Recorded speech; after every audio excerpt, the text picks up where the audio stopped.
Hi everyone, कैसे हैं आप सब। दोस्तों, प्रीवियस क्लास के अंदर, प्रीवियस वीडियो के अंदर हमने बात करी थी इंसॉल्वेंसी ऑफ अ पार्टनर। और इंसॉल्वेंसी ऑफ अ पार्टनर में हमने पढ़ा था अगर एक पार्टनर इंसॉल्वेंट हो जाता है तो हम उस केस के अंदर गार्नर वर्सेस मूरे रूल लगाते हैं। और पिछली पूरी क्लास के अंदर क्वेश्चन के साथ हमने गार्नर वर्सेस मूरे को सीखा था। आज हम बात करेंगे कि अगर सारे पार्टनर इंसॉल्वेंट हो जाए तो उस केस के अंदर अकाउंटिंग ट्रीटमेंट क्या करी जाएगी। तो दोस्तों, कॉन्सेप्ट क्वेश्चन भी करेंगे आज की वीडियो में और कॉन्सेप्ट भी सीखेंगे। तो कॉन्सेप्ट के साथ क्वेश्चन दोनों सीखेंगे। हेडिंग बनाएंगे insolvent of all the partner, if insolvent of all the partner. तो आज की क्लास की जो हेडिंग है वो है insolvent of all the partner. अगर सारे पार्टनर इंसॉल्वेंट हो जाए तो उस केस के अंदर हम क्या अकाउंटिंग ट्रीटमेंट करेंगे in the chapter of dissolution. Dissolution के केस में हम क्या अकाउंटिंग ट्रीटमेंट करी जाएगी। तो insolvent of all the partner, देखो दोस्तों, अगर सारे पार्टनर इंसॉल्वेंट हो जाते हैं, जो आउटसाइड लायबिलिटी होती है ना, अब हमें आउटसाइड लायबिलिटी वालों को पता चल जाता है कि अब पैसा पूरा हमें नहीं मिलने वाला। देखो क्या होता है, अगर एक पार्टनर इंसॉल्वेंट होता है, जैसे आप क्रेडिटर हो, हमारी फर्म है, ठीक है, आप क्रेडिटर हो, हमारी फर्म है, फर्म के अंदर 3 पार्टनर थे, एक पार्टनर इंसॉल्वेंट हो गया। तो जो इंसॉल्वेंट हो गया तो क्रेडिटर को ये यकीन है कि भैया अगर एक पार्टनर इंसॉल्वेंट हो रहा है तो कोई दिक्कत नहीं, क्रेडिटर को लगता है कि हमें हमारा पैसा मिल जाएगा क्योंकि एक पार्टनर इंसॉल्वेंट है तो बाकी 2 तो पे करेंगे। यही सीखा था गार्नर वर्सेस मूरे रूल में कि अगर एक पार्टनर इंसॉल्वेंट हो जाता है तो उसके बदले का जो पेमेंट होता है वो अदर पार्टनर करते हैं in their capital ratio, in their adjusted capital ratio, depending on the method, कौन सा मेथड आप यूज कर रहे हो। पर जब हम बात करते हैं कि सारे पार्टनर इंसॉल्वेंट हो जाते हैं तो जो आउटसाइड लायबिलिटी वाले होते हैं, जैसे कि bank loan, bill payable, creditor, ये लोग ये सोचने लगते हैं कि भैया अब नहीं आएगा पैसा, क्योंकि अब एक पार्टनर नहीं, सभी पार्टनर क्या हो गए, इंसॉल्वेंट हो गए। अब कुछ पैसा तो मिलेगा इनको पर सारा नहीं मिलेगा दोस्तों। तो जब भी कोई सारे पार्टनर इंसॉल्वेंट हो जाते हैं तो जो आउटसाइड लायबिलिटी वाले पर्सन होते हैं, जो आउटसाइड लायबिलिटी होती है फर्म की, वो सारा नहीं पे हो पाता, उसमें कुछ पार्ट करके हम पे करते हैं, तो सारा नहीं पे हो पाता इसलिए, ठीक है। तो लिखना since all the partner are insolvent, since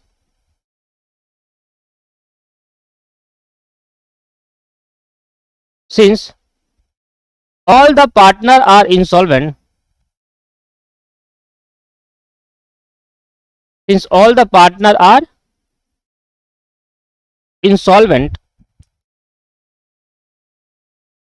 outside liability such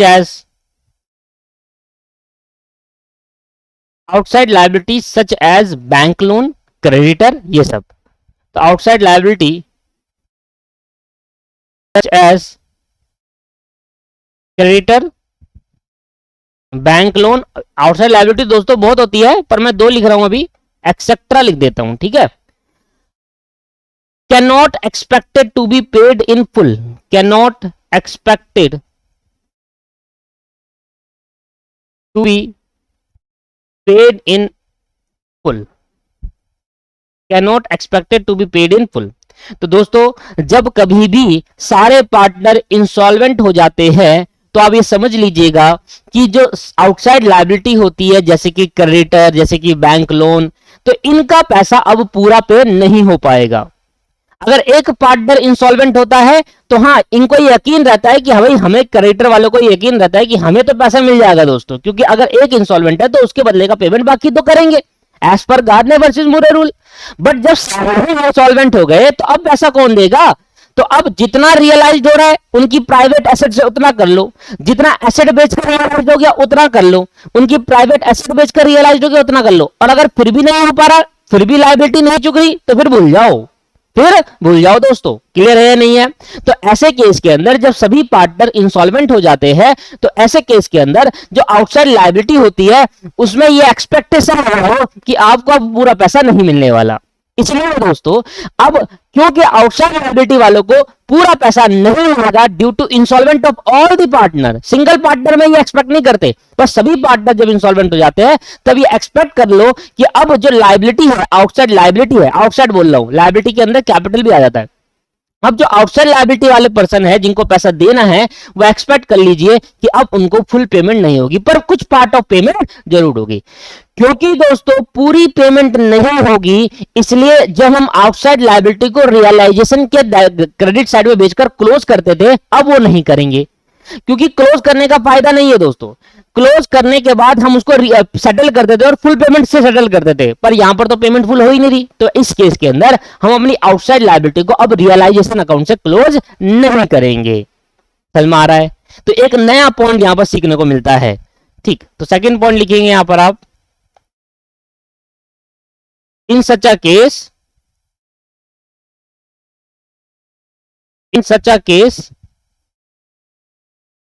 outside liability, in such a case outside liability should not transfer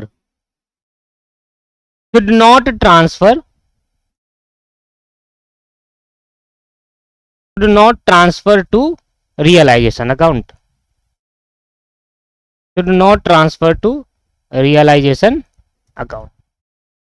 तो दोस्तों अब आउटसाइड लायबिलिटी को रियलाइजेशन अकाउंट में ट्रांसफर नहीं किया जाएगा। क्यों? क्योंकि उनकी फुल पेमेंट नहीं हो रही, तो इनको अलग से सेटल करा जाएगा, इनको अलग से क्लोज करा जाएगा जब इनकी फुल पेमेंट नहीं होती। जब हम किसी कोई भी आउटसाइड लायबिलिटी की फुल पेमेंट नहीं हो पाती तो उसको रियलाइजेशन में नहीं भेजा करते।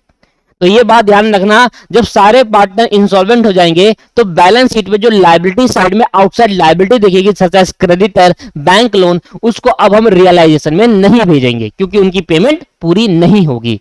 तो फिर क्या करेंगे, किस तरीके से हम पेमेंट करेंगे? Payment should be done are as follow. Payment to outside liability, payment should be done, payment should be done to outside liability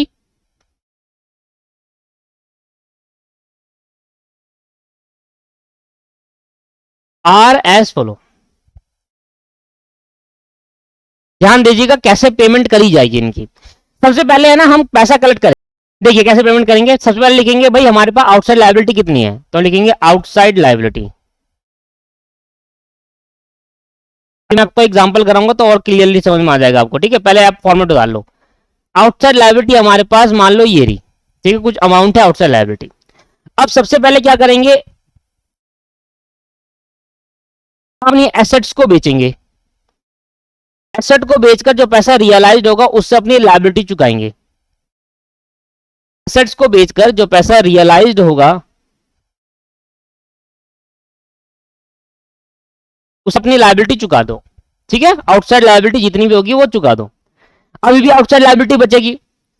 फिर क्या करना, आपके पास अगर कोई कैश वैश होगा या बैंक बैलेंस होगा उससे अपनी लायबिलिटी को चुकाना।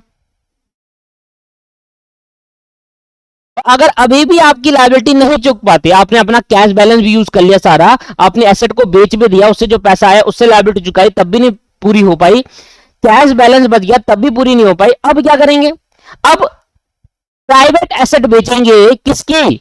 अब प्राइवेट एसेट बेचेंगे किसकी दोस्तों? पार्टनर्स की। अब cash realized from private asset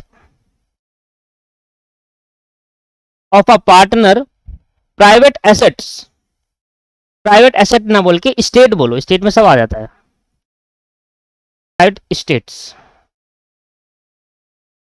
of partner less private expense. जो भी कैश रियलाइज हुआ उससे लायबिलिटी चुकाओ। और अगर फिर भी लायबिलिटी नहीं चुकी, जो बैलेंस बच जाएगा, ध्यान दीजिएगा मैं बहुत इंपॉर्टेंट बात बता रहा हूं। मान लो आउटसाइड लायबिलिटी कुछ थी, एसेट को बेचकर चुकाया, नहीं चुकी, कैश और बैंक का यूज कर ले, जो पैसा पड़ा था हमारे पास कैश बैलेंस वो भी नहीं, उससे भी नहीं हुआ, फिर पार्टनर की प्राइवेट प्रॉपर्टी को, प्राइवेट स्टेट्स को बेचकर पैसा रिलाइज करा, उससे प्राइवेट एक्सपेंस पे करे, ठीक है। उसके बाद जो पैसा आया उससे भी लायबिलिटी चुकी। अगर कोई लायबिलिटी फिर भी बच जाए, इतना सब पे करने के साथ फिर भी अगर लायबिलिटी बच जाती है दोस्तों, उस केस के अंदर ये जो लायबिलिटी, रिमेनिंग लायबिलिटी या balance liability should be transfer to, balance liability must transfer to deficiency account. तो बैलेंस लायबिलिटी को हम कहां भेज देते हैं? Balance liability must transfer to deficiency account. तो बैलेंस लायबिलिटी को हम डिफिशियंसी अकाउंट में भेज देते हैं जब नहीं चूक पाती, जब नहीं पूरी हो पाती। तो इस तरीके से ये फॉर्मेट आपको करना है हर क्वेश्चंस में। ठीक है जी, यहां तक क्लियर है? अच्छा, इसके बाद अब क्या होता है, फोर्थ पॉइंट में हम करेंगे, हम बनाएंगे कैपिटल अकाउंट। और कैपिटल अकाउंट में जो बैलेंस होगा ना कैपिटल अकाउंट का, वो भी एक तरीके की डिफिशियंसी है। क्योंकि देखो फर्म के पास अगर कैपिटल अकाउंट में बैलेंस बच जाता है तो उसका मतलब फर्म को पैसा देना होता है। अब क्योंकि सारे पार्टनर इंसॉल्वेंट हो गए तो फर्म कैसे देगी? तो कैपिटल अकाउंट का जो बैलेंस होता है वो भी एक तरीके की डिफिशियंसी होती है, और उसको भी हमें डिफिशियंसी अकाउंट में ट्रांसफर करना होता है। तो लिखेंगे the balance of the capital account, balance of capital account, the balance of capital account is transfer to deficiency account. दोबारा सुने, मान लो पार्टनर कैपिटल अकाउंट बनाया, अब पार्टनर कैपिटल अकाउंट में टू बैलेंस ही आ गया, मतलब वो बैलेंस जो बच गया सारी एडजस्टमेंट करने के बाद, अब ये वो पैसा होता है जो फर्म को देना होता है। अब सारे पार्टनर इंसॉल्वेंट हो गए तो फर्म दे पाएगा? नहीं पाएगा, नहीं दे पाएंगे। सारे पार्टनर इंसॉल्वेंट होने का मतलब क्या है? फर्म सारे पार्टनर को इकट्ठा कर देते हैं तो फर्म कहलाता है। अब सारे पार्टनर जब इंसॉल्वेंट हो गए तो वो अपने पैसा नहीं दे पाएंगे, तो इसलिए ये भी डिफिशियंसी होती है एक तरीके की। इसके भी इसको जो कैपिटल अकाउंट का बैलेंस होता है इसमें डिफिशियंसी अकाउंट बनाते हैं और वहां पर इसको भेजा करते हैं। तो डिफिशियंसी अकाउंट में पता लगता है कि कितना अमाउंट की डिफिशियंसी है। अब जो डिफिशियंसी होगी वो बॉर्न करेगा पार्टनर्स, सॉरी, अब जो डिफिशियंसी होगी वो किस रेशियो में बांटा जाएगा? शेयर बाय, देखो जो टोटल डिफिशियंसी होगी, मैं लिख देता हूं इसको, लास्ट पॉइंट हमारे ये स्टेप भी हो गए एक तरीके के। The total deficiency of the firm,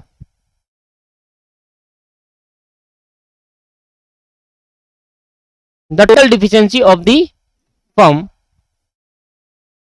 is shared by the external liability, shared by the external liability, outside liability, share by the outside liability. Sir जो टोटल डिफिशियंसी होगी ना वो आउटसाइड लायबिलिटी वाले पर्सन शेयर करेंगे।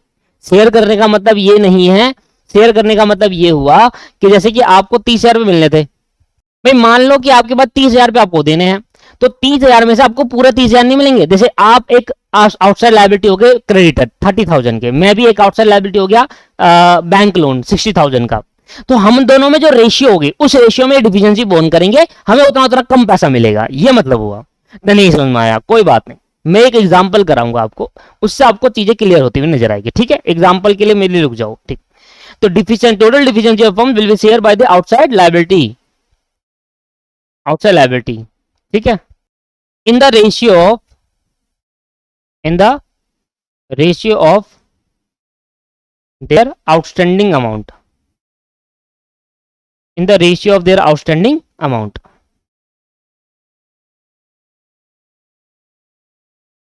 In the ratio of their outstanding amount, in the ratio of their outstanding amount। तो जो total deficiency होगा वो आउटसाइड लायबिलिटी वाले सर पर्सन सही करेंगे, वो भी आउटस्टैंडिंग अमाउंट के रेशियो पे। सर नहीं समझ में आया, मेरे को पता है नहीं समझ में आएगा, पर मैं एग्जांपल दूंगा तो आपको क्लियर होता हुआ नजर आएगा। लो भाई एग्जांपल सुनो, और एक बड़ा क्वेश्चन भी करेंगे आज की क्लास में, एग्जांपल छोटे छोटे भी करेंगे जिससे आपको चीजें समझ में आई। ठीक है, लो एग्जांपल देखना जरा, एग्जांपल लिखेंगे साथ साथ। कॉन्सेप्ट में कुछ नहीं, कॉन्सेप्ट बस इतना सा था कि अगर सारे पार्टनर इंसॉल्वेंट हो जाते हैं तो जो आउटसाइड लायबिलिटी होती है उसको रिलाइजेशन अकाउंट में ट्रांसफर नहीं किया जाता।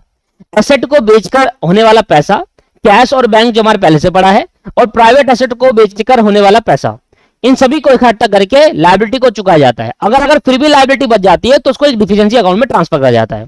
साथ में डिफिशिएंसी अकाउंट में वो चीज भी ट्रांसफर होती है जो कैपिटल अकाउंट का बैलेंस होता है, और जो डिफिशिएंसी आती है टोटल फर्म की उसको बोन करते हैं आउटसाइड लायबिलिटी वाले पर्सन। सर ये समझ नहीं आ रहा? हाँ, थ्योरेटिकली थोड़ा बहुत समझ में आया, बट आप एग्जांपल बताइए, एग्जांपल में आपको कराऊंगा, आपको सारी चीज समझ में आएगी किस तरीके से डिफिशिएंसी बोन करते हैं। मान के चलो आउटसाइड लायबिलिटी है हमारे पास, मान के चलो हमारे पास क्या है दोस्तों, आउटसाइड लायबिलिटी है। मान लो बैंक लोन है और मान लो क्रेडिटर है। बैंक लोन है 60,000 रुपए का, क्रेडिटर है 40,000 रुपए का, तो ये हमारी आउटसाइड लायबिलिटी है।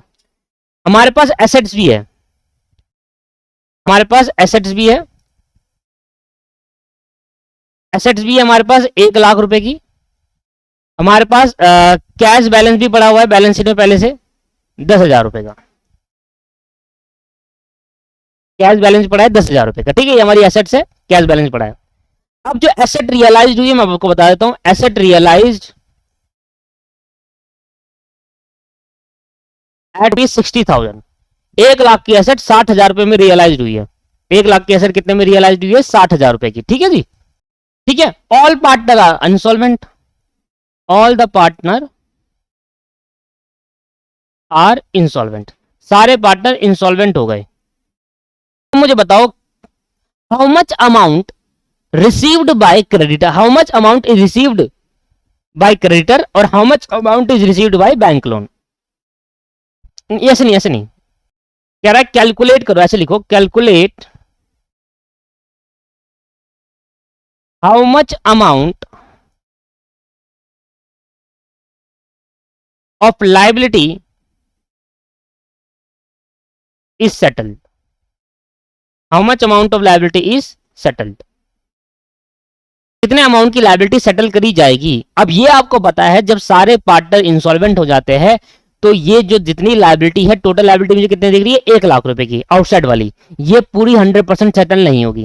अब सोचो, अब मेरी बात समझिए कि इसमें कि मान लो मेरे पास कितना पैसा है टोटल, मैंने अभी कहा कि मेरे पास भाई 60,000 तो एक तो एसेट को बेचकर पैसा आया और 10,000 रुपए मेरे पास कैश बैलेंस पड़ा है, 70,000 रुपए है। तो अब 70,000 रुपए मेरे पड़ा है, मान लो आप हो बैंक वाले पर्सन, मैं हूं क्रेडिटर, फर्म के पास मुझे, हम सब दोनों को दिख रहा है वो 70,000 रुपए है फर्म के पास। आप बैंक लोन वाले पर्सन हो, मैं क्रेडिटर हूं, फर्म ने मुझे 40,000 रुपए देना है, आपको 60,000 देना है। फर्म के पास अभी इन हैंड 70 है, 1 लाख नहीं है, तो इसका मतलब 30,000 नहीं मिलेंगे। अब यहां पर ये झगड़ा हो गया कि जो 70,000 रुपए है वो सारा पहले आपकी लायबिलिटी चुकाई जाए या मेरी लायबिलिटी चुकाई जाए।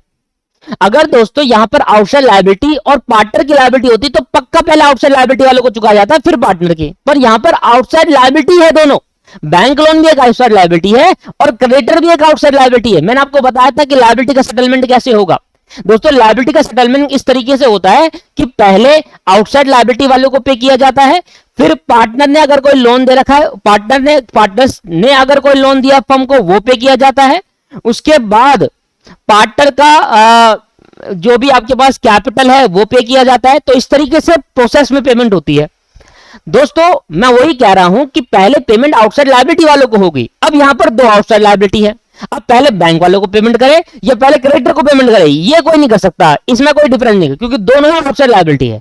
अगर आप आउटसाइड लायबिलिटी होते और मैं पार्टनर होता कि मैंने एज अ पार्टनर लोन दिया है फर्म को और आप आउटसाइड लायबिलिटी होते तो पक्की बात है पहले आपको पेमेंट होनी थी फिर मुझे होनी थी।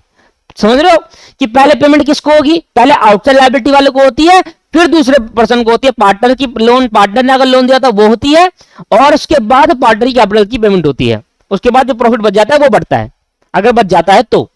पर समझिए कि यहां पर दिक्कत यहां पर है कि यहां आउटसाइड लायबिलिटी जो है वो दो है, एक बैंक लोन वाली, एक क्रेडिटर वाली। अब फर्म के पास 70,000 रुपए, तो फर्म इस 70,000 से पहले बैंक वाले को पे करे या पहले क्रेडिटर को पे करे? तो मैं चाहता हूं मुझे पैसा मिल जाए सारा का सारा, 70 है 40 मिल जाए, बाकी बचा हुआ उसको दे देना। तो बैंक वाले लड़ पड़ा यहां पर, कह रहा भाई ऐसे कैसे, 60 मेरा है, 70 फर्म का, 60 मेरे को देंगे, 10 तुम रख लो। तो यहां पर हो गया झगड़ा। झगड़ा इस बात का हो गया कि अगर आउटसाइड लायबिलिटी दो है तो पेमेंट किसको करी जाए? 70,000 फर्म के पास पैसा पड़ा हुआ है, 60 आपको देने, 40 मुझे देने, ये पहले 60 आपका पूरा करे, ये पहले 40 मेरा पूरा करे। अगर मेरा पूरा कर दे 40 तो आपको नहीं मिलेगा पूरा पैसा, और अगर आपका पूरा पैसा दे दिया तो मुझे नहीं मिलेगा। तो इसलिए दोस्तों फर्म ने अकाउंटिंग में ये डिसाइड हुआ कि जो आउटसाइड लायबिलिटी अगर एक से ज्यादा है तो उनके आउटस्टैंडिंग अमाउंट का रेशियो के बेस पर वो डिफिशियंसी को बोन किया जाएगा। अब मैं समझाता हूं किस तरीके से बोन होगा। ना तो आपको पूरा पैसा मिलेगा बैंक लोन वाले को, ना मुझे, नहीं तो झगड़ा हो जाएगा ना। 70,000 में से अगर 60 आपको दे दिया तो मेरे को तो 40 देना था, मेरे को तो 10 ही बचा, तो मेरे को तो 30,000 का लॉस हो गया। और अगर मैंने 40 मैंने तो 30,000 का आपको लॉस हो जाएगा। तो दोनों को लॉस करवाएंगे। अब क्योंकि सारे पार्टनर इंसॉल्वेंट हो गए तो अगर एक से ज्यादा आउटसाइड लायबिलिटी है तो उनका जो अमाउंट पे करना था उस रेशियो में उस डिफिशियंसी को बोन किया जाएगा। और कहेंगे भैया जो 30,000 की डिफिशियंसी आ रही, कैसे समझेंगे, मैं निकालना है कि कितना अमाउंट की लायबिलिटी सेटल होगी। तो मैं आपको बताऊंगा। सबसे पहले आप यहां लिखेंगे, सोल्यूशन में लिखेंगे, एक क्वेश्चन मैं आपको करके दे रहा हूं, एक क्वेश्चन आपको करना है, मैं अमाउंट चेंज करूंगा, ध्यान देना। पहले निकालेंगे calculating the amount of deficiency, calculating the amount of deficiency. सबसे पहला स्टेप में होगा calculating the amount of deficiency. भाई अमाउंट ऑफ डिफिशियंसी कैसे निकालेंगे बताओ। आउटसाइड लायबिलिटी कितनी है, अभी मैंने आपको एक फॉर्मेट दिखाया था। आउटसाइड लायबिलिटी बताओ कितनी है। सर आउटसाइड लायबिलिटी में एक तो बैंक लोन है और एक क्रेडिटर है। तो ये हो गया हमारा 60,000 रुपए, ये हो गया हमारे पास 40,000 रुपए, और दोनों को देखा तो हमारे पास टोटल 1,00,000 रुपए की आउटसाइड लायबिलिटी है दोस्तों। ठीक है जी। इसके बाद अब लेस करते चलेंगे। क्या क्या लेस करेंगे, सबसे पहले एसेट जो रियलाइज करी उससे जो पैसा आया उससे लायबिलिटी चुकानी पड़ेगी आपको। तो मैं निकालना चाहता हूं कि अगर चलो मैंने 60,000 की एसेट बेची तो 60,000 तो लायबिलिटी चुक गई, चुका देंगे। फिर मेरे पे कुछ कैश बैलेंस भी पड़ा हुआ है, कैश इन हैंड पड़ा हुआ है 10,000 रुपए का, चलो वो भी यूज कर लिया लायबिलिटी चुकाने का, क्योंकि आज खत्म करनी है बिजनेस तो लायबिलिटी चुका ली। अब मेरे पे प्राइवेट एसेट को बेचकर कुछ नहीं, ऐसा क्वेश्चन में कुछ नहीं बताया कि प्राइवेट एसेट को बेचकर इतना पैसा रियलाइज हुआ, ऐसा नहीं बताया। तो मेरे पे इतना ही पैसा था तो मैंने इतना चुका दूंगा, तो 70 जो तो कितना नहीं पे कर पाया पैसा, कितना नहीं पे कर पाऊंगा 30,000। तो यह है डिफिशियंसी ऑफ द फर्म। अब फर्म के ऊपर इतनी डिफिशियंसी है कि फर्म इतना पे नहीं कर पा रही, फर्म इतना पे नहीं कर पा रही। अब जो 30,000 की डिफिशियंसी है ये बैंक लोन वाले पर्सन डिफिशियंसी बॉन्ड करेंगे या क्रेडिटर बॉन्ड करेंगे। या क्रेडिटर को हम बोलते हैं भाई 40 देने हैं, 30 की तेरी डिफिशियंसी तू पूरा बॉन्ड कर ले और 10 ले ले हमसे, और बैंक वाले को 60 पूरा दे देते हैं। या बैंक वाले से बोलते हैं भाई देखो 30 की डिफिशियंसी आप बॉन्ड कर लो, 40 वाले क्रेडिटर को 40 पूरा देते हैं। ऐसा नहीं होगा दोस्तों, दोनों अपने जो डिफिशियंसी होगी वो दोनों शेयर करेंगे, जो बैंक लोन है और जो आपके पास क्रेडिटर है। अगर एक 3 हो गए तो 3 का रेशियो निकाला जाएगा। तो दिस डिफिशियंसी, तो deficiency will be borne bye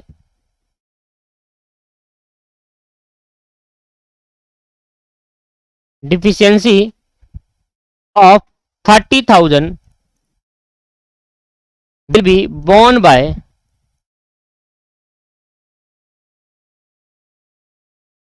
outside liability in the ratio of their outstanding amount, in the ratio of their outstanding amount। जो उनका आउटस्टैंडिंग अमाउंट है ना उस रेशियो में वो डिफिशियंसी बोल करेंगे। डिफिशियंसी बोल करने का मतलब है उतना पैसा उनको नहीं मिलेगा, बाकी मिल जाएगा। ठीक है, जैसे कि क्या है रेशियो कैसे पता नहीं करेंगे, तो रेशियो अगर हम फाइंड आउट करें तो हमने कहा देखो बैंक लोन का आउटस्टैंडिंग अमाउंट कितना था मुझे बताओ, 60,000 रुपए, जो ओरिजिनल आउटस्टैंडिंग अमाउंट था, जो बच गया वो नहीं, जो ओरिजिनल था। और क्रेडिटर का आउटस्टैंडिंग अमाउंट कितना था, बैंक लोन का आउटस्टैंडिंग अमाउंट था 60,000 रुपए और क्रेडिटर का आउटस्टैंडिंग अमाउंट था 40,000 रुपए। अब ये हो गया 6:4, ये हो गया 3:2। तो ये इस रेशियो में उस डिफिशियंसी को बोन किया जाएगा।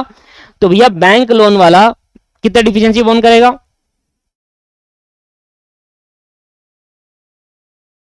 मैंने कहा भाई देखो कितना अमाउंट आउटस्टैंडिंग है 30,000, तो 30,000 में से 3/5 हिस्से की डिफिशियंसी बोन करेगा बैंक लोन वाला। और क्रेडिटर कितने की डिफिशियंसी बोन करेगा, भाई डिफिशियंसी बोन क्यों कर रहे हैं, इनको पैसा अब कम मिलेगा, क्यों, क्योंकि भैया सारे पार्टनर तो इंसॉल्वेंट हो गए, वो पैसा पे ही नहीं कर पा रहे, तो कितना कितना कम मिलेगा वो निकाल रहे हैं हम यहाँ पर। 30,000 इंटू 2/5, ये जो निकला ना 3/5 और 2/5, ये कितना आ जाएगा सर, 18,000 रुपए ये और 12,000 रुपए। इसका मतलब सुनो, ध्यान देना, ये क्या है 18 और 12? बैंक लोन को 18,000 रुपए कम मिलेंगे और क्रेडिटर को 12,000 रुपए कम मिलेंगे, ये है डिफिशियंसी। बाकी हो जाएगा उनको। तो बैंक लोन 18,000 रुपए, बैंक लोन को 18,000 रुपए कम पे किए जाएंगे। ये लिख लो, याद रहेगा बाद में। सिमिलरली क्रेडिटर को 12,000 कम देंगे।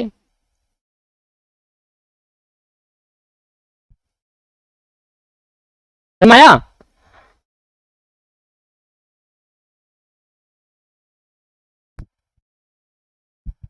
Calculation of liability settlement, calculation of liability settlement. Liability की सेटलमेंट की कैलकुलेशन कैसे करेंगे देखो, बताओ। तो मैंने कहा देखो, बैंक लोन वाले को टोटल कितना पैसा देना था और क्रेडिटर वाले को कितना देना था।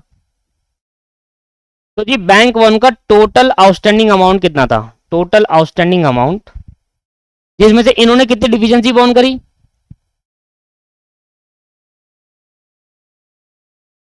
भाई बैंक वालों को देन, बैंक लोन था 60,000 रुपए का, बैंक वालों को 18,000 रुपए कम मिलेगा, तो कितना मिल जाएगा, ये आ जाएगा। समझ में आ गया? लायबिलिटी पेड इतना पे हो जाएगा। क्रेडिटर वालों को 40,000 रुपए देना था, जिसमें से 12,000 क्रेडिटर को कम मिलेगा क्योंकि इतना पैसा नहीं है। तो कहीं ना कहीं 30,000 की डिफिशियंसी बॉन्ड करेंगे। 30,000 की डिफिशियंसी बॉन्ड करने का मतलब क्या है, 30,000 में से 18,000 रुपए बैंक लोन डिफिशियंसी बॉन्ड करेगा, इसका मतलब उसको 18 कम मिलेंगे और 12 क्रेडिटर को कम मिलेंगे। तो जो बच जाएगा वो उतना पैसा उनको मिल जाएगा, उनको जोड़कर 70 ही आएगा, देखना। ठीक, ये कितना हो गया, 50, 48,000 रुपए, 48,000, और नहीं नहीं 42,000, ये आ गया 42,000। यहाँ कितना आ गया, 40, 10 और ये 28,000 रुपये यहाँ आ गया। अब इन दोनों को जोड़ लो, 28 और इसको 70 आएगा, 8 और 2 10, 50 और 60 70। देखा 70,000 रुपये किस तरीके से बांट दिया, ये एक प्रोसीजर सीखा आपने कि जो 70,000 रुपये देने थे वो 1 लाख देने थे, एक्चुअल में थे 70, तो 70,000 को किस तरीके से बांटा, समझ में आया ना। पहले डिफिशियंसी बंटवाई और उतना तक कम देंगे तो बाकी दे देंगे, तो इतना उनको कैश में पे हो जाएगा क्योंकि इतना पैसा तो हमारे पास पड़ा हुआ था। क्या समझ में आया कॉन्सेप्ट, क्या क्लियर हुआ किस तरीके से आपको करना है। बस मैं यहां पर अब चेंजमेंट करूंगा कि मान लो इस बार बैंक लोन, मान लो इस बार बैंक लोन 2 लाख रुपए का होता और क्रेडिटर 1 लाख का होता। एसेट मेरे पास है, मान लेते हैं 3 लाख रुपए की, और मेरे पास जो कैश बैलेंस है वो मान लो इस बार 50,000 रुपए का है। एसेट को रियलाइज करा, 1 लाख रुपए का एसेट रियलाइज हो गया। तो अब मुझे बताओ कि टोटल लायबिलिटी अगर आप देखोगे तो टोटल लायबिलिटी है 3 लाख रुपए की। 3 लाख में से एसेट कितने की रियलाइज हुई, 1 लाख की। तो 3 लाख में से तो क्या हो जाएगा दोस्तों, 1 लाख रुपए कम हो जाएगा और 50,000 रुपए कैश बैलेंस पड़ा है, तो 1.5 लाख। तो 3 लाख में से 1.5 लाख तो है, तो 1.5 लाख डिफिशियंसी आ गई। तो 1.5 लाख की डिफिशियंसी कौन बोन करेगा, इस रेशियो में बोन करी जाएगी। करोगे, जल्दी से करो, जल्दी से आपको बता रहा हूं, जल्दी से आप करिए और मुझे बताइए कितना कितना अमाउंट बैंक लोन और क्रेडिटर वाले को दिया जाएगा। सर मान लो अगर 3 होते, बैंक लोन, क्रेडिटर और आउटस्टैंडिंग एक्सपेंस, तो तीनों का रेशियो मिलेगा, फिर तीनों की टोटल करेंगे और तीनों का रेशियो निकालेंगे। समझ में आ रहा है, जितने आउटस्टैंडिंग लायबिलिटी होगी उनका सभी का रेशियो ले जाएगा डिफिशियंसी बोन करने में। चलो इसको करते हैं, इस वीडियो को पॉज करो और करना चालू करो, अगर कर लेंगे तो वीडियो स्टार्ट करें, मैं करता हूं स्टार्ट। तो मान लो सर इस बार मेरी लायबिलिटी यहां पर 2 लाख ये है, 1 लाख ये है, तो ये आपके पास आ गए 3 लाख। यहां पर आपका 1 लाख की एसेट रियलाइज हुई, 50,000 का हमारे पास कैश बैलेंस पड़ा है, तो अब जो डिफिशियंसी आ गई वो 1.5 लाख की आ गई। इतना मुझे पे करना है, इतनी डिफिशियंसी। और इतनी डिफिशियंसी कौन बोन करेगा। अब रेशियो जो होगी हमारी किस तरीके से रहेगी, ये मेरी 2 लाख हो गई, ये मेरी 1 लाख हो गया, तो रेशियो रहने वाली है 2:1। तो 1.5 लाख की डिफिशियंसी कैसे होगी, 1.1.5 लाख की डिफिशियंसी कर लेंगे। बैंक लोन वाला 1 लाख रुपए बोन करेगा और क्रेडिटर वाला 50,000 रुपए बोन करेगा। 1.5 लाख की डिफिशियंसी को बांटा ना, बैंक लोन वाला कितना बोन करेगा, 1 लाख, रुके निकाल लो ना, 1.5 लाख का 2/3 और 1.5 लाख का 1/3। ठीक है, तो अगर बैंक लोन वाले को देने थे 2 लाख रुपए तो वो 1 लाख डिफिशियंसी बोन करेगा, तो 1 लाख इसको मिल जाएगा। और क्रेडिटर वाले को देने थे कितने, 1,00,000 रुपए, तो 50 यार डिफिशियंसी बोन करेगा और 50 को मिल जाएगा, मतलब आधा आधा ये बोन कर रहे हैं। क्लियर हो गया, नॉर्मल था, समझ में आ गया।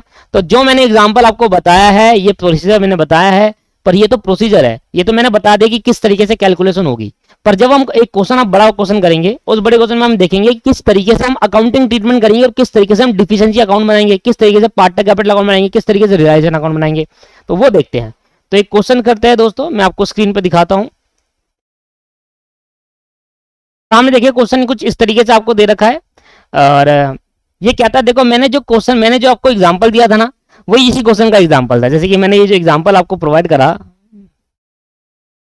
यह एग्जांपल मैं इसको मिटो रहा हूं, जो मैंने आपको समझाया, ये वाला दूसरा क्वेश्चन, जो जैसे जो मैंने पहला वाला एग्जांपल दिया ना, ये वाला जो मेन वाला एग्जांपल है, इस एग्जांपल को क्वेश्चन से लिया गया है। मैंने जानबूझ के क्वेश्चन से ले लिया कि मुझे वर्किंग नोट ना बनाना पड़े और मैं यही समझा दूं आपको। देखो थोड़ा अपने लिए आसान कर दिया चीजें, आपको भी जरूरत नहीं है वर्किंग नोट बनाने की, यहीं से क्वेश्चन चालू हो जाएगा। हटा देता हूं, जो मैंने रेड पेन से करा है वो हटा देता हूं। लो दोस्तों, यही वाला जो क्वेश्चन है मैंने यही लिया है, जो हमारा सोल्यूशन है। मान लो ये वर्किंग नोट नंबर 1 बना दो आप, पहले इसको वर्किंग नोट में कन्वर्ट कर दो। मान लो यही वाला क्वेश्चन है, जो मैं क्वेश्चन आपको पढ़ा रहा हूं, जो मैंने आपको जो क्वेश्चन पढ़ाना है वो ये वाला क्वेश्चन है, उनका मैंने सारा डाटा पहले से आपको बता दिया था, सारा आंसर। ये मान लो वर्किंग नोट नंबर 1 हो गया, ये मान लो वर्किंग नोट नंबर 2 हो गया, और ये मान लो वर्किंग नोट नंबर 3 हो गया। ओह 2 ही है बस, हाँ। तो 2 वर्किंग नोट में मैंने आपको कैलकुलेशन सिखा दिया। अब जो क्वेश्चन पढ़ाता हूँ, क्वेश्चन में आपको क्लियरली समझ में आएगा कि आपको बैलेंस शीट दे रखी है, पी क्यू आर 3 पार्टनर है, इसका 5,000 3,000 2,000 इनका क्या है दोस्तों, इनका वो है कैपिटल। बैंक लोन बताओ कितने का है, 60,000 रुपए का जो मैंने लिया। क्रेडिटर कितने का है, 40,000 का जो मैंने लिया। एसेट कितने की ली मैंने, 1,00,000 रुपए की। और कैश बैलेंस कितना का लिया, 10,000 का। यही डाटा लिया था मैंने ऊपर, ठीक है। All partner are declare insolvent, सारे पार्टनर इंसॉल्वेंट हो गए। प्रॉफिट शेयरिंग रेशियो, जो लॉस होगा रिलाइजेशन का, वो इस रेशियो में बांटा जाएगा। एसेट बताओ कितने की रिलाइज हुई, 60,000 रुपए की। और कह रहा है नेसेसरी लेजर अकाउंट बनाओ जिससे आप अपनी बुक्स अकाउंट को क्लोज कर पाओ, ठीक है सर। तो मैंने आपको बताया था रियलाइजेशन अकाउंट हम बनाएंगे, मैं यहां पर सिर्फ अकाउंट बनाऊंगा, कैलकुलेशन मैंने ऊपर बता दी कितनी डिफिशिएंसी बोन करेगा, या ये अब अलग से तो बताने की जरूरत नहीं पड़ेगी ना दोस्तों अब। हाँ सर ठीक है, तो मैं रियलाइजेशन अकाउंट बनाकर देखते हैं। मैंने आपको बताया था रियलाइजेशन, जब भी सारे पार्टनर इंसॉल्वेंट हो जाते हैं तो आउटसाइड लायबिलिटी कभी भी रियलाइजेशन में क्लोज नहीं होती, वो डिफरेंट अकाउंट से क्लोज होती है। आओ सर, तो रियलाइजेशन अकाउंट बनाते हैं। मैंने अपना टाइम बचा लिया बस, और कुछ नहीं। ऐसा नहीं है कि अगर मैं कोई और क्वेश्चन कराता तो नहीं कर पाते दोस्तों, कितने भी क्वेश्चन ऐसे टाइप कर दे दो आप इजीली कर पाओगे। एक बात ध्यान रखना, यहां मैंने 2 आउटसाइड लायबिलिटी लिया, अगर 3 लेता तो 3 रेशियो के हिसाब से होगा, ठीक है जी। जितनी आउटसाइड लायबिलिटी होगी उनके रेशियो, आउटस्टैंडिंग अकाउंट की रेशियो के हिसाब से डिफिशिएंसी बोन करी जाएगी। एक लास्ट में वो क्वेश्चन भी करा दूंगा। तो रिलाइजेशन अकाउंट मान लो आपके पास,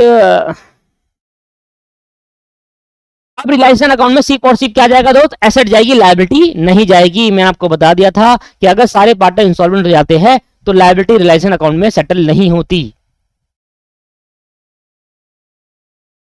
पर्टिकुलर्स, सबसे पहले यहां लिखेंगे to sundry asset. To sundry में कौन सी एसेट है, फिक्स एसेट है। सन्ड्री एसेट का मतलब क्या है, सन्ड्री मतलब सारी एसेट, सन्ड्री मतलब जितनी एसेट है सब, ठीक है। फिक्स्ड, टेंजिबल, इंटेंजिबल, जो सब। तो फिक्स्ड है हमारे पास, कितने की है सर, 1,00,000 रुपए की।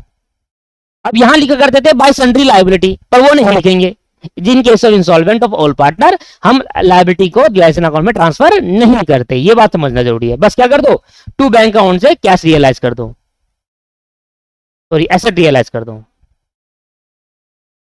Asset realise. और कितने का रियलाइज हुआ जी, 60,000 रुपए का रियलाइज हुआ। तो इससे मेरा लॉस कितने का हो गया, 40,000 रुपए का। तो to loss transfer to P Q R. बस यही चीज नहीं बताई थी कैलकुलेशन में। अब कैलकुलेशन में ये चीज थोड़ा नहीं होती है, कैलकुलेशन में तो सिंपली बताना होता है कितनी डिफिशिएंसी बोन करेगा जो आउटस्टैंडिंग लायबिलिटी हमारे पास है। तो पी क्यू आर। अब क्योंकि मुझे पार्टनर कैपिटल अकाउंट बनाना है तो मुझे पूरा प्रॉपरली करना पड़ेगा ना क्वेश्चन। तो पार्टनर कैपिटल अकाउंट बनाने के लिए सब चाहिए।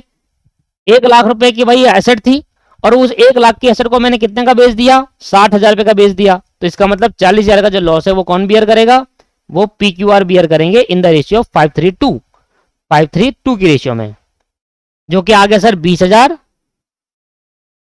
12,000 और 8,000 रुपए। क्लियर है, क्लियर है। तो ये बन गया रियलाइजेशन अकाउंट, बस इतना से था। बस यहां पर क्या अलग था कि आउटसाइड लायबिलिटी नहीं जाती है। पार्टनर कैपिटल अकाउंट बनाएंगे, partner capital account, P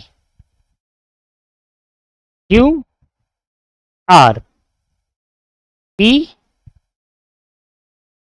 Q are. तो पी क्यू आर हमारे पास तीन पार्टनर है, पी क्यू आर। सबसे पहले हम डालेंगे balance C D, balance B D, by balance B D डाल दो। कितनी थी? 5,000, 3,000, 2,000, 5, 3, 2। तो 5,000 इनकी कैपिटल है, 3,000 और 2,000 रुपए। अच्छा, अब इनका लॉस ट्रांसफर करेंगे टू लॉस, ओहो, to realization account. Loss transfer होगा रियलाइजेशन के नाम से, क्योंकि लॉस कहां पर है? रियलाइजेशन अकाउंट पे। तो टू रियलाइजेशन अकाउंट, और ये लॉस, ठीक है। और कितना लॉस हो जिसको? 20,000, 12,000 और 8,000। अब क्योंकि लॉस आ गया, तो अब इनकी जो कैपिटल का बैलेंस है, देखो, अब देखो क्या बन गया, कैपिटल का बैलेंस क्या बन गया? ये भी सिखाया था 20,000। अभी बताता हूं, एक मैंने ऊपर एक लाइन लिखवाई थी, याद करो आपको। अगर कैपिटल अकाउंट का कोई बैलेंस बच जाता है तो वो डिफिशिएंसी अकाउंट में जाता है, क्योंकि वो पे तो कर नहीं पाएंगे उनको, क्योंकि फर्म के पास इतना पैसा है ही नहीं कि सारे पार्टनर जब इंसॉल्वेंट हो गए तो फर्म के पैसा कहां से लाएगी? तो पे तो कहां जाएगा? अब यहां पर बाय बैंक से नहीं होगा। देखो, फर्म के पास पार्टनर के 5,000 रुपए है, पी पार्टनर के 5,000, मतलब फर्म को पी पार्टनर को 5,000 देने हैं, और लेने कितने हैं? 20,000 रुपए, मतलब 15,000 से वो दे ही नहीं पा रहा क्योंकि इंसॉल्वेंट हो गया। तो ये डिफिशियंसी हो गई दोस्तों। तो अगर कोई बैलेंस बच जाएगा तो वो डिफिशियंसी अकाउंट में जाएगा। कितना जाएगा? 15,000 रुपए पी लेकर आएगा, 12,000 ये था, 3, तो 9,000 रुपए डिफिशियंसी क्यू की आ गई, और 2,000 इसका था, और 8,000 से 2,000 देने हैं, 8 लेने हैं, तो 6,000 की डिफिशियंसी इसकी आ गई। समझ में आ रहा है? एक लाइन लिखवाई थी मैंने ऊपर आपको, the balance of capital account should be transfer to deficiency account. देखो fourth point, the balance of capital account is transfer to deficiency account.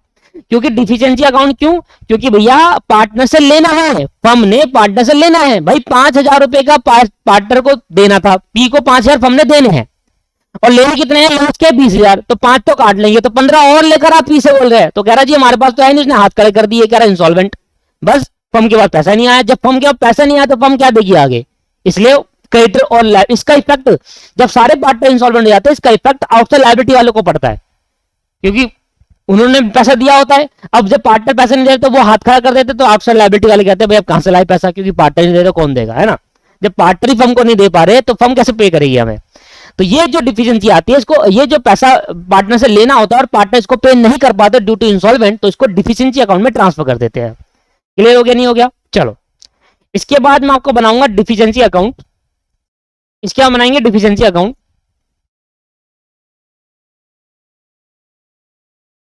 अब डिफिशियंसी अकाउंट में कैसे बनाना होगा? सिंपल सी बात है।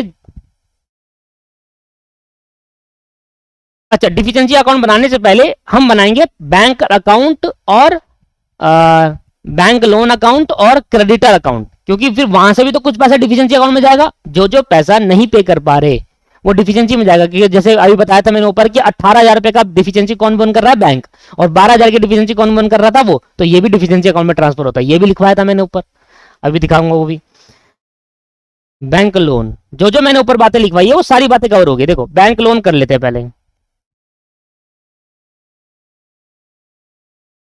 अगर हम बैंक लोन की बात करें तो उसकी शुरुआत क्रेडिट साइड से होगी, तो बाय बैलेंस बीडी, क्योंकि ये लाइबिलिटी है ना, तो शुरुआत क्रेडिट साइड से होगी। कितना पैसा देना है जी इसको? 60,000 रुपए देने थे बैंक लोन को, तो हमने किसको कितना पे करा होगा? To cash account. Working note number 2 में जाकर देखो कितना पे कर दिया भाई, 60,000 देने थे, इसको 48,000 पे कर दिया। वर्किंग नोट नंबर 2 बनाया तो ऊपर वो बनाना पड़ेगा आपको दोस्तों, मैंने ऑलरेडी बना दिया। ये देखो वर्किंग नोट नंबर 2 में कितना पे करा है? 42,000 रुपए, और क्रेडिटर को 28,000 रुपए, 42 कर लेते हैं इसको, 42 पे करा। और कितना नहीं करा पे?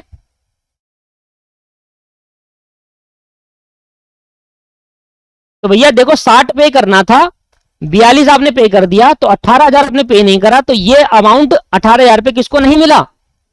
बैंक लोन वाले को नहीं मिला। तो 18,000 रुपए ये क्या है? डिफिशियंसी बॉन्ड करी किसने? बैंक लोन वालों ने। तो इसको डिफिशियंसी अकाउंट में ट्रांसफर करते हैं। समझ में आया? तो जो जो पैसा हम नहीं पे कर पा रहे या नहीं दे पा रहे उसको डिफिशिएंसी अकाउंट में ट्रांसफर होगा। तो 18,000 रुपए कहां ट्रांसफर हुआ? डिफिशिएंसी अकाउंट में। और देखना डिफिशिएंसी अकाउंट बराबर आ जाएगा, जैसे बैंक अकाउंट बराबर आता है ना ऐसी। देखो यहां पर क्या है, creditor account. Same creditor account बनाओ भाई। क्रेडिटर अकाउंट अब बनाते हैं तो क्रेडिटर को पैसा देना था 40,000 रुपए। चलिए बाय बैलेंस बीडी, क्रेडिटर को कितना पैसा देना था? 40,000 रुपए देना था, जिसमें से हमने कितना पे कर दिया था इसको? टू कैश करके, टू कैश अकाउंट करके। वर्किंग नोट नंबर 2 पे जाओ, वहां पता है हमने इसको पे कर दिया था 28,000 रुपए। और कितना पे नहीं कर पाए तो डिफिशिएंसी इसने कितना बॉन्ड करी थी? ये भी निकाला था हमने वर्किंग नोट नंबर 1 में, 12,000 रुपए।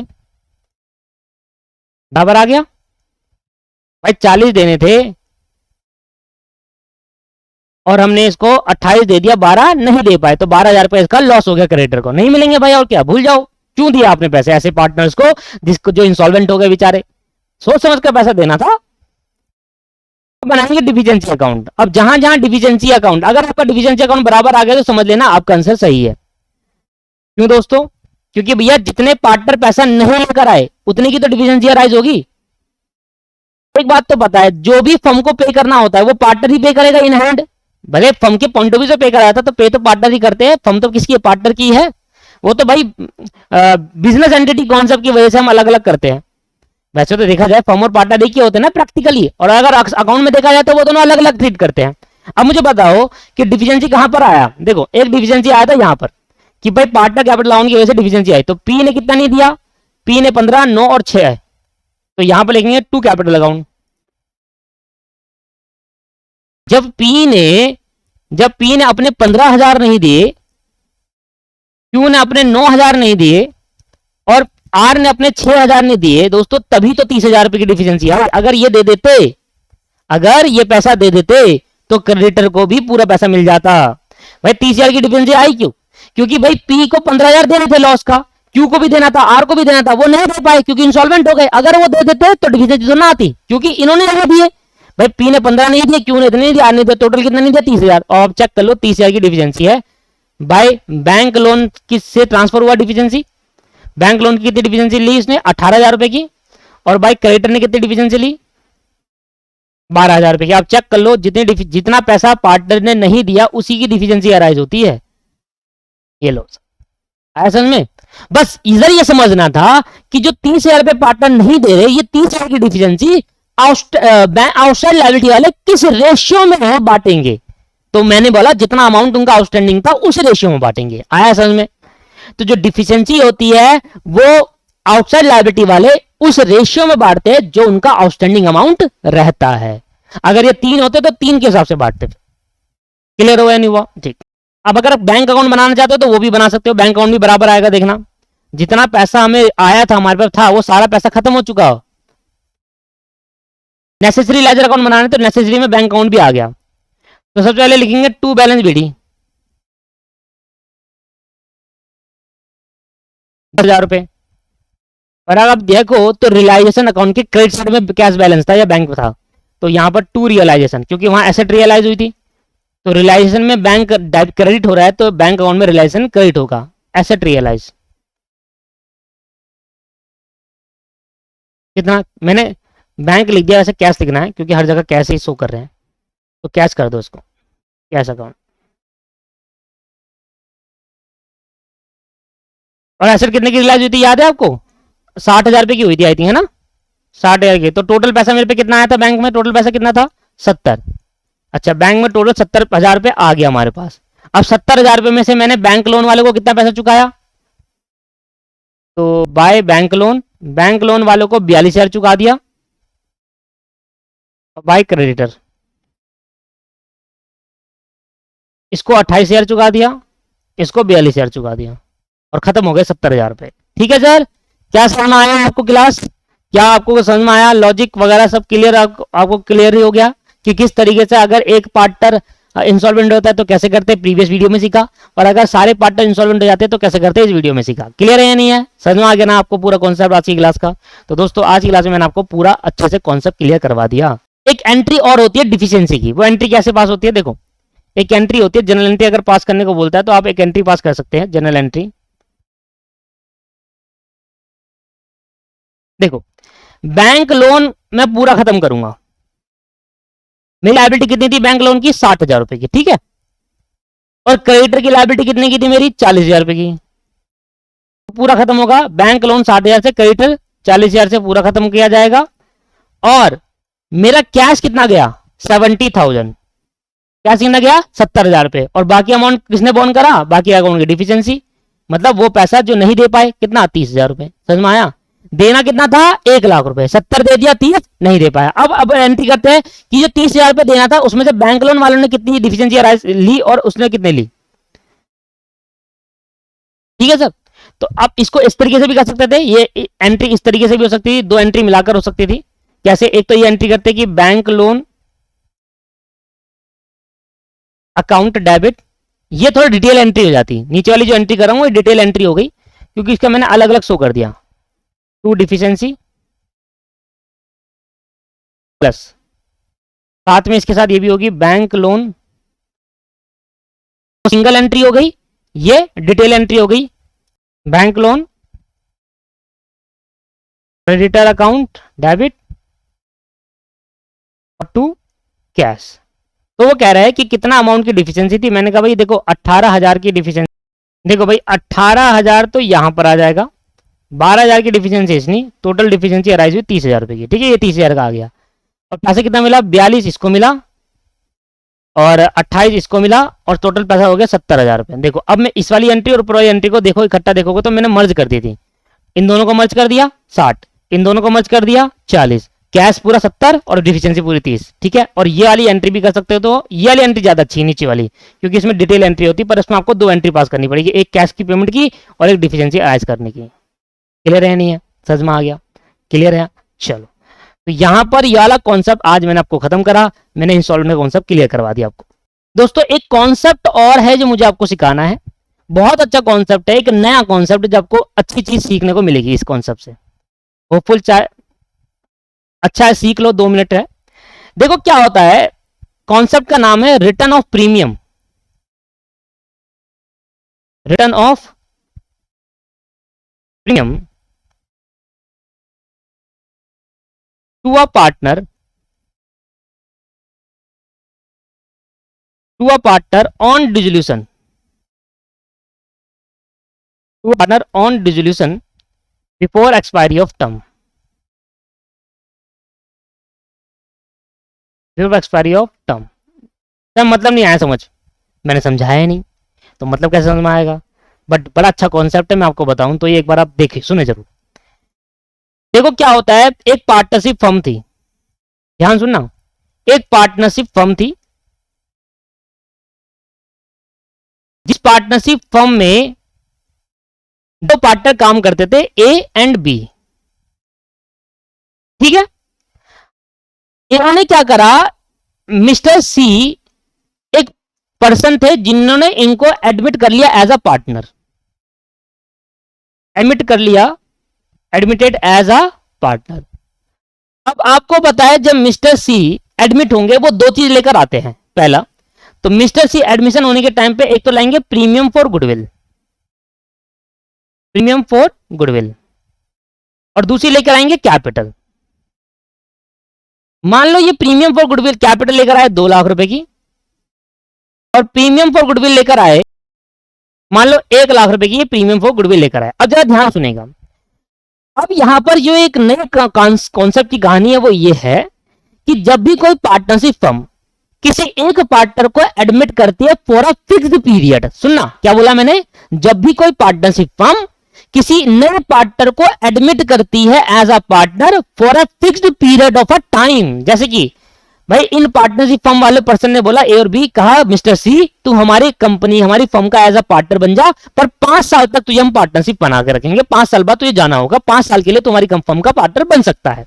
तो मिस्टर सी ने कहा यार 5 साल में मैं तो बहुत कुछ कमा लूंगा, 5 साल में तो मैं इतना कमा लूंगा कि भाई मैं आपकी खुद की फर्म खोल लूंगा, खुद की कंपनी खोल लूंगा। तो मिस्टर सी एग्री हो गए, मिस्टर सी कहने चलो ठीक है मैं आपकी फर्म के अंदर 5 साल के लिए पार्टनर बनूंगा, तो जो भी मैं पैसा लेकर आऊंगा 5 साल के लिए ही होगा। तो भाई इसने कहा भाई कैपिटल लेकर आया, ठीक है 2 लाख रुपए, इसने कहा भाई जो प्रीमियम लेकर आ रहा हूं वो भी 5 ईयर के लिए होगा। प्रीमियम मैं कितने के लिए ला रहा हूं, जो 1 लाख रुपए में पे कर रहा हूं ना गुडविल का, वो अगले 5 साल में कमाऊंगा इसलिए पे कर रहा हूं। भाई मैं गुडविल का आपको पैसा क्यों दे रहा हूं? मिस्टर सी इस फर्म के अंदर क्यों आना चाहेंगे, 5 साल के लिए ही क्यों आना चाहेंगे? क्योंकि मिस्टर सी को पता है कि ये जो फर्म है इसकी गुडविल काफी अच्छी है, अगर मैं यहां पर 5 साल भी ऐसा पार्टनर काम कर लूं तो मैं उसका जो प्रॉफिट का हिस्सा लूंगा उससे मैं अब बहुत अच्छा पैसा कमा सकूंगा। तो मिस्टर सी ये सोच कर आए कि इनकी फर्म की गुडविल काफी अच्छी है और अगर मैं इनका पार्टनर बन जाता हूं तो मैं अच्छे खासे पैसे कमाऊंगा, 5 साल में बहुत अच्छा पैसा कमा लूंगा। तो 5 साल का एक फिक्स्ड टर्म पीरियड रखा कि किसी पार्टनर को एडमिट करा for a fixed term period, ठीक है। और जो पार्टनर एडमिट हुआ उसने जो प्रीमियम फॉर गुडविल दिया वो इन 5 सालों के लिए दिया कि भाई मैं जो 1 लाख रुपए दे रहा हूं ना आपको गुडविल के नाम का, मैं इसलिए दे रहा हूं कि मैं आगे 5 साल तक कमा सकूं इससे, इसलिए मैं आपको आज 1 लाख रुपए दे रहा हूं। भाई जो मैंने इतना पैसा लगा रहा हूं 3 लाख रुपए कमा तो सकूं। तो जो 1 लाख रुपए प्रीमियम फॉर गुडविल का दिया जाता है पार्टनरशिप फर्म में, वो इसलिए दिया जाता है कि फ्यूचर में जो अवसर होने के बाद सी भी उस गुडविल का बेनिफिट उठा सके अगले 5 सालों के लिए, जितने के लिए वो पार्टनरशिप फर्म में पार्टनर बना। क्लियर है? पहली कंडीशन ये कि जब भी कोई पार्टनर एडमिट होता है फिक्स टर्म पीरियड के लिए, जब भी कोई पार्टनर एडमिट होता है फिक्स टर्म पीरियड के लिए, ठीक है। पहली कंडीशन क्या है? जब भी कोई पार्टनर एडमिट होता है फिक्स टर्म पीरियड के लिए। कंडीशन नंबर 1, पहली, partner admitted for fix term period, partner admitted for fixed term period. समझ लो एक अच्छा कॉन्सेप्ट है, ज्यादा बड़ा कॉन्सेप्ट नहीं है, सिर्फ 10 मिनट दीजिए, बहुत अच्छे समझ में आ जाएगा, क्या पता पेपर में आ जाए। Partner admitted for fix term period, पहली कंडीशन ये है कि अगर कोई पार्टनर फिक्स टर्म पीरियड के लिए एडमिट हो रहा है और वो प्रीमियम फॉर गुडविल आ रहा है at the time of admission, bring premium for goodwill, bring premium for goodwill at the time of admission. Admission के टाइम में वो क्या लेकर आया? Premium for goodwill. अब भाई मिस्टर सी आए पार्टनरशिप फर्म के अंदर और सोचा यार मैं तो 5 साल में इनकी गुडविल से कितना पैसा कमा लूंगा, मैंने तो दिए 1 लाख रुपए और इनकी गुडविल में आगे 5 साल तक कितना कमा लूंगा। तो जो गुडविल आपने पे करी है 5 सालों के लिए पे करी कि 5 सालों में आप पैसा कमा पाओगे, मिस्टर सी ने पे करी। अब क्या हुआ, इन पार्टनर में ए और बी में हो गए झगड़े, डिस्प्यूट, इस 2 पार्टनर में हो गया डिस्प्यूट, और डिस्प्यूट होने की वजह से ये पार्टनरशिप फर्म 5 साल से पहले डिसॉल्व हो गई। अहो ये केस है, डिसॉल्व्ड बिफोर 5 ईयर, 5 साल से पहले डिसॉल्व हो गई। अब जो सपना था मिस्टर सी का कि 5 सालों तक तो मैं कितना पैसा कमा लूंगा, वो तो सपना सपना रह गया। भाई उसने जो 1 लाख रुपए प्रीमियम के नाम के दिए वो तो ये सोच रहा था कि 1 लाख रुपए देकर अगले 5 सालों तक मैं प्रॉफिट कमाऊंगा। अब ये जो पार्टनर थे इन 2 साल के अंदर वो फर्म डिसॉल्व कर दी। अब जो 1 लाख रुपए मिस्टर सी दिए थे, ध्यान सुनना, ये पार्टनरशिप फर्म बिफोर 5 ईयर कब डिसॉल्व हुई? ये पार्टनरशिप फर्म क्या हो गई? डिसॉल्व हो गई 2 साल में, सी के एडमिशन के बाद 2 साल के अंदर डिसॉल्व हो गई। अब सी सोच रहा था यार 1 लाख रुपए दिए, मैं तो सोच रहा था 5 साल तक कमाऊंगा। अब ये तो इन्होंने बेवकूफों ने तो 2 साल के अंदर डिसॉल्व कर दी, अब मेरे 3 साल तो वेस्ट हो गया, जो प्रॉफिट में 3 साल तक कमाता मैं नहीं कमा पाऊंगा। तो सी कहने लगा, अब सुनना सी क्या कह रहा है, सी कहने लगा सर ऐसी बात है, मेरे एडमिशन होने के बाद partner admitted for fix term, मैं एडमिट हुआ फिक्स टर्म के लिए 5 सालों के लिए, मैंने गुडविल लेकर आया प्रीमियम का 5 सालों के लिए दिया और आपने फर्म डिसॉल्व कर दी। 3 condition, partnership firm dissolve, partnership firm dissolve, और पार्टनरशिप फर्म डिसॉल्व होगी बिफोर एक्सपायरी ऑफ टर्म, मेरे टर्म से पहले पार्टनरशिप फर्म डिसॉल्व हो गई। तो ऐसे केस के अंदर ये कॉन्सेप्ट कहता है कि जो प्रीमियम फॉर गुडविल पार्टनर ने दिया था अगले 5 सालों कमाने के लिए, और कितना है कमा पाया? 2 साल। तो जो 3 साल का वो प्रीमियम फॉर गुडविल दिया, कितने साल के लिए दिया? 5 सालों के लिए। प्रीमियम फॉर गुडविल कितने सालों का दिया? 5 सालों के लिए। तो 1 लाख रुपए जो प्रीमियम फॉर गुडविल दिया कितने साल के लिए दिया? 5 सालों के लिए दिया। तो इसको कर दो 5 से डिवाइड, और वो कितने साल काम नहीं कर पाया, फर्म कितने सालों में डिसॉल्व होगी? 2 साल। तो उसने 2 साल का तो प्रीमियम फॉर गुडविल से पैसा कमा लिया होगा।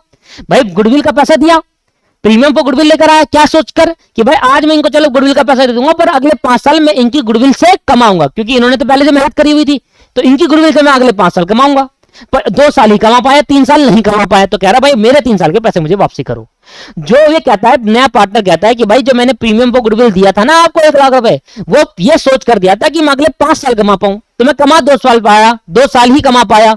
2 साल में आपने डिजोल्व कर दी फर्म, मैं कमा ही नहीं पाया, 3 साल नहीं कमा पाया, इसलिए जो प्रीमियम पर गुडविल 1 लाख रुपए देता अगले 5 सालों के लिए कमाने के लिए, मैं उससे 2 ही साल कमा पाया, 3 साल नहीं कमा पाया। जो 3 साल नहीं कमा पाया उसका पैसा आप मुझे वापसी कर दो। That's the concept. तो 5 सालों की अगर 1 लाख रुपए 5 सालों का है तो 3 सालों का कितना रहेगा premium for goodwill?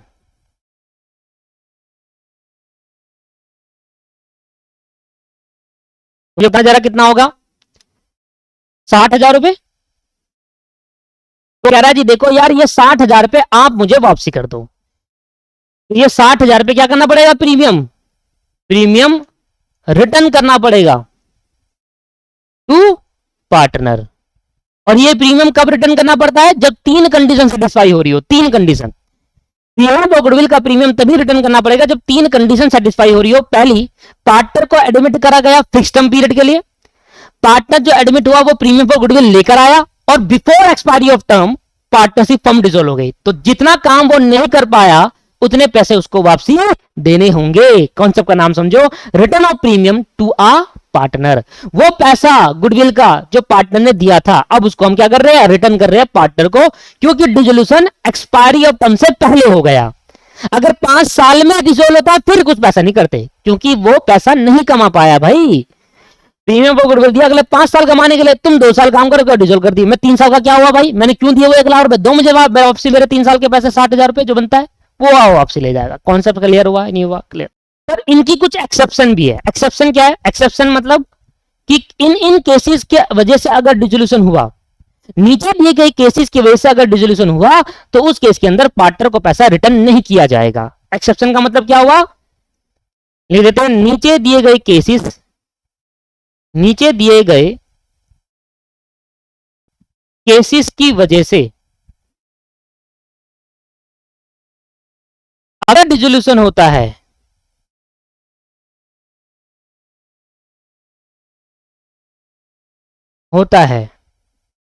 Before expiry of term,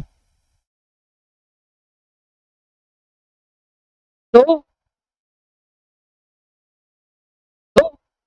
तब नीचे दिए केसेस की वजह से अगर डिसोल्यूशन होता है एक्सपायरी ऑफ टर्म से पहले, तो प्रीमियम फॉर गुडविल रिटर्न नहीं किया जाएगा। प्रीमियम फॉर गुडविल रिटर्न नहीं किया जाएगा।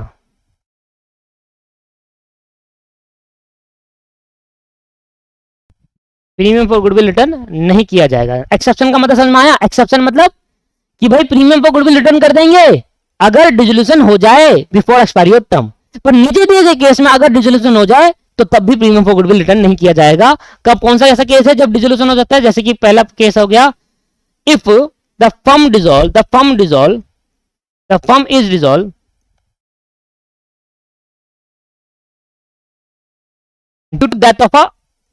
Due to death of a partner. अब एक पार्टनर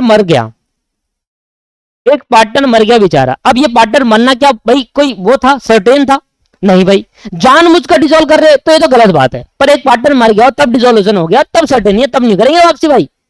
अगर पार्टनर मर जाता है तो ये अनसर्टेन है भाई, मर गया।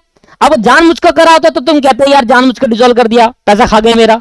पर एक पार्टनर अगर मर गया तो भैया किस चीज का फिर पैसा वापसी? फिर हम पैसा कोई वापसी नहीं करेंगे। तो अगर पार्टनर मरने की वजह से डिसोल्यूशन होता है तो फिर प्रीमियम गुडविल रिटर्न नहीं किया जाएगा पार्टनर को।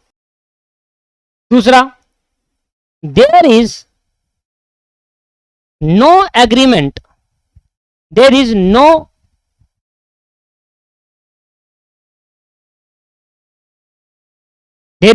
provision in partnership deed, there is no provision in partnership deed for returning of premium for goodwill,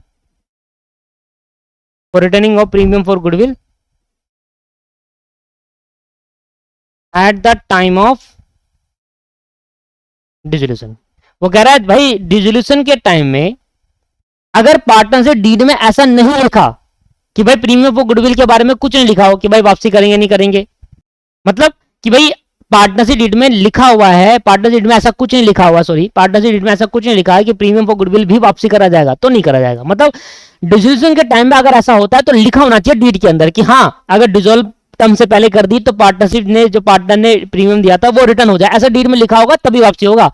अगर नहीं लिखा, उस रिलेटेड कोई प्रोविजन नहीं है और फर्म डिसोल्व हो गई और देखा कि डीड में इस तरीके से बारे में कुछ नहीं लिखा कि रिटर्न भी करना होता है प्रीमियम, तो नहीं किया जाएगा। मतलब पार्टनर्स को प्रीमियम का पैसा तभी रिटर्न करा जाएगा जब डीड में लिखा होगा। अगर डीड में नहीं लिखा, उससे रिलेटेड प्रोविजन नहीं है, तो प्रीमियम डिसोल्यूशन टाइम के बाद भले एक्सपायरी से पहले डिसोल्व हो गई तब भी रिटर्न नहीं किया जाएगा प्रीमियम को। ठीक है सर, क्लियर है या नहीं है? क्लियर। ठीक है जी, यही दो आपके एक्सेप्शन है, अगर इन दो केस की वजह से अगर डिसोल्व होता है तो फिर रिटर्न नहीं करा जाएगा। आओ दोस्तों एक क्वेश्चन करते हैं, और जब हम इस क्वेश्चन को करेंगे तो समझ लेना हमारा जो डिसोल्यूशन चैप्टर है, इस कॉन्सेप्ट बताइए लास्ट कॉन्सेप्ट है पूरे डिसोल्यूशन चैप्टर का, पूरे डिसोल्यूशन का एक लास्ट कॉन्सेप्ट है, इसको देखते हैं, खत्म करते हैं डिसोल्यूशन पूरा। लो भाई देखना, x was an admitted into partnership firm for 5 year. X admit हुआ पार्टनरशिप इन 5 साल के लिए, उसने प्रीमियम पे करा 1,20,000 रुपए। आफ्टर 39 मंथ बाद पार्टनरशिप फर्म डिसोल्व हो गई क्योंकि मिस्टर जेड ने मिसकंडक्ट कर दिया और वाई ने मिसकंडक्ट कर दिया, मतलब 3 पार्टनर थे, एक्स वाई और जेड। तो वाई और जेड तो पहले पुराने पार्टनर थे, एक्स एडमिट हुआ है। वाई और जेड के मिसकंडक्ट की वजह से दोनों आपस में लड़ पड़े और डिस्प्यूट होने की वजह से फर्म डिसोल्व हो गई। और कब हुई फर्म डिसोल्व? भाई वो 5 साल के लिए आया था और 5 साल के लिए प्रीमियम पे करा था, और तुमने 39 मंथ बाद, 5 साल में कितने मंथ होते हैं? 60 महीने, 12 पंजे 60, 12 महीने एक साल में, तो 5 साल में 60 महीने हो गए, तो 60 महीने बाद डिसोल्व करना था, तुमने उससे पहले कर दिया, तो पहली कंडीशन सेटिस्फाई, 3 कंडीशन सेटिस्फाई करनी चाहिए। पहली, पार्टनर एडमिट हुआ है फिक्स टर्म के लिए, हाँ 5 साल के लिए, क्या उसने प्रीमियम फॉर गुडविल दिया है? हाँ प्रीमियम फॉर गुडविल दिया है। क्या उसको, क्या जो पार्टनरशिप डिसॉल्व हुई है वो before the expiry of term हुई है? हाँ, तीनों कंडीशन सेटिस्फाई है। क्या डेथ की वजह से हुआ डिसॉल्व? नहीं। क्या पार्टनर जीडी के बारे में कुछ लिखा हुआ है? ऐसा कुछ नहीं दे रखा, तो इग्नोर कर देंगे वो पॉइंट को। जब आपको ये वाला पॉइंट के बारे में कुछ ना बताया गया हो तो इग्नोर कर, साफ साफ क्लियरली बताएगा कि कोई भी प्रोविजन नहीं था, तभी रहना है वो पॉइंट, अदरवाइज पॉइंट को नहीं देखना। तो भैया पार्टनर डेथ की वजह से नहीं हुआ तो मिसकंडक्ट की वजह से हुआ है, और मिसकंडक्ट पुराने पार्टनर की वजह से हुआ है। तो इस केस के अंदर दोस्तों जो हमारा पार्टनर है नया एडमिटेड हुआ है, जो गुडविल है, उसको पैसा वापसी करना पड़ेगा जितने महीने के लिए उसमें काम नहीं किए पाया। तो कैसे करेंगे जी?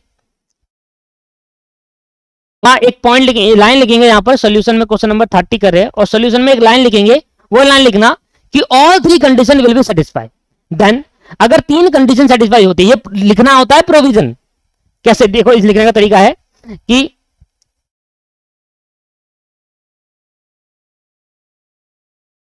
all the below 3 condition are satisfied,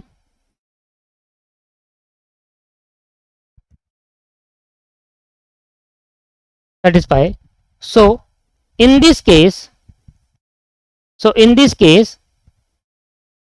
partner X claim his premium money, partner X claim his premium money as a refund,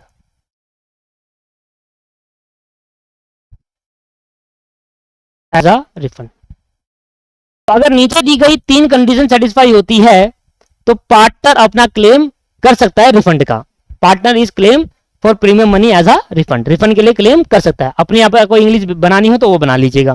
पहली कंडीशन आपको पता है, पार्टनरशिप में पार्टनर एडमिट हुआ फॉर फिक्स टर्म। दूसरी, प्रीमियम फॉर गुडविल लेकर आया था टाइम ऑफ डिवीजन, और division before the expiry of term. वो 3 कंडीशन यहाँ लिख दीजिए बस। द अमाउंट ऑफ रिफंड क्या होगा?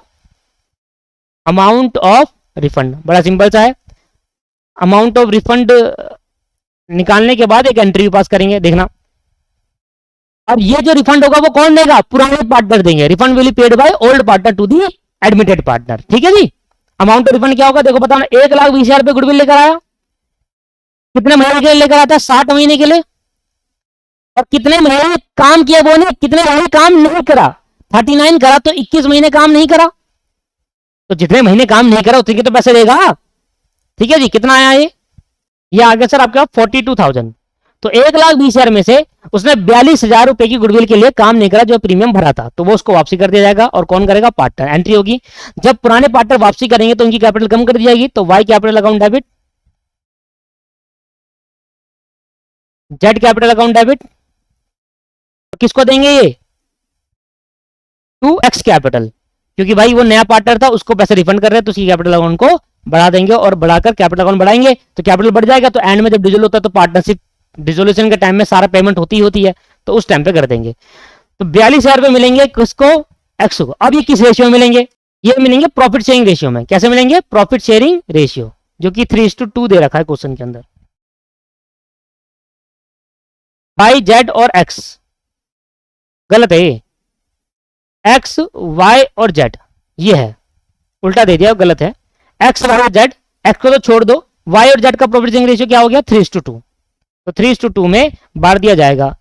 तो 42,000 को 3:2 में बांट दो सर जल्दी से, ठीक है ना। वो थोड़ा गलत दे रखा है वहां पर बुक के अंदर, ये एक्स वाई जेड होना चाहिए था, एक्स को इग्नोर कर दो क्योंकि उसका छोड़ दो, और वाई जेड का क्या प्रॉफिट शेयरिंग रेशियो वो ले लो। तो 3:2 हो गया भैया। तो मैंने कहा 42,000 रुपए डिवाइडेड बाई 5 मल्टीप्लाई बाई 3, ये आ गया 25,200। तो वाई को देना पड़ेगा 25,200, और डिवाइड बाय 2 कर, मल्टीप्लाई बाय 2 कर देंगे 16,800, 16,800 देना पड़ेगा जेड को। और दोस्तों ये कॉन्सेप्ट भी आपका क्लियर हुआ, और यहां पर मैं कह सकता हूं डिसोल्यूशन के मेरे सारे कॉन्सेप्ट क्लियर कर दिए मैंने आपको, ठीक है। तो आज की क्लास को यहीं समाप्त करते हैं। नई क्लास में अब नया कॉन्सेप्ट, नई क्वेश्चंस करेंगे, नई चीज करेंगे, ठीक है। Thank you very much, bye bye.